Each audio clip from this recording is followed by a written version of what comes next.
এই বাজারে চাকুরি জোগাড় করা বা পাওয়া একটা কঠিন কাজ। যদি বা কেউ কোনোভাবে চাকুরি জোগাড় করে ফেলেছেন, কিন্তু তাতে ঠিকঠাকভাবে ঘর সংসার চালানো অনেক সময় কষ্টসাধ্য হয়ে ওঠে। আর বড়সড় চাকুরি পেতে গেলে অনেকের কোয়ালিফিকেশন, স্কিল এর অভাব থেকে থাকে। এই মতো অবস্থায় অনেকে ব্যবসার রাস্তা বেছে নিতে বাধ্য হন। আর অনেকে কি ব্যবসা শুরু করবেন তা খুঁজে পান না।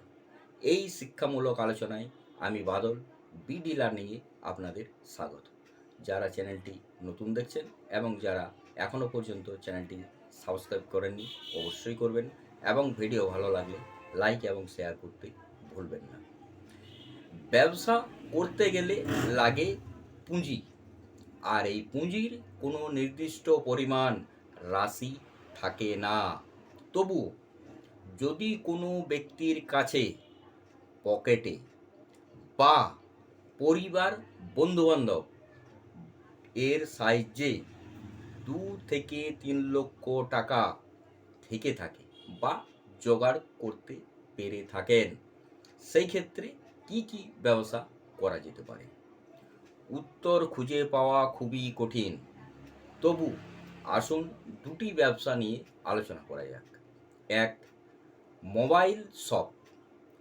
নতুন মোবাইল বিক্রির সাথে সাথে বিভিন্ন মোবাইল অ্যাক্সেসরিজ এখন একটি জনপ্রিয় ব্যবসা না, বরং লাভজনক ব্যবসাও।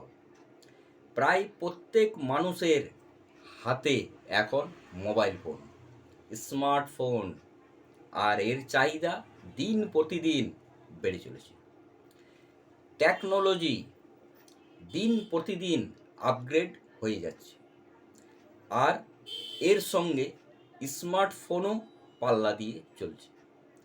তাই আজ যে ব্যক্তি ফোনটা ক্রয় করেছে, কিছুদিন পর আবার নতুন আপগ্রেড ফোন কিনতে বাধ্য হচ্ছে, যার কারণে চাহিদা সব সময় থেকে থাকছে। আর এর সঙ্গে অবশ্যই মোবাইল অ্যাক্সেসরিজ যেমন phone cover, battery charger, Bluetooth ইত্যাদি থাকা দরকার, কারণ এর চাহিদা সব সময় ফোন কেনার পর থেকে থাকছে।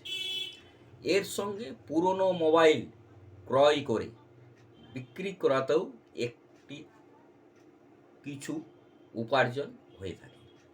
তার কারণ নিজের পুরনো ফোনটা রিপ্লেস করে বিক্রি করে অনেকে নতুন ফোন ক্রয় করে থাকে। অতএব চাহিদা অনুসারে এই ব্যবসাটি চিন্তা ভাবনা করা যেতে পারে, কিন্তু অবশ্যই দোকানের লোকেশন এবং ডেকোরেশন, ডিসপ্লে ঠিকঠাক হওয়া দরকার। 2, ট্রাভেল ব্যাগ বা ট্যুরিস্ট ব্যাগ এর ব্যবসাও এখন বেশ জনপ্রিয় হয়ে উঠেছে। এর চাহিদাও সারা বছর থেকে থাকে। এর সঙ্গে এর রিপেয়ারিং ব্যবসা থাকলে আরও ভালো হয়। আর সঙ্গে পুরনো ব্যাগ ক্রয় করে রিপেয়ারিং করে যদি ভাড়াতে দেওয়া যায়, সেটাও মনে হয় লাভজনক হতে পারে। দোকানের অবস্থান এবং ডিসপ্লে ঠিকঠাক হওয়া দরকার। নমস্কার, সুস্থ থাকুন, ভালো থাকুন, দেখতে থাকুন বিডি লার্নিং।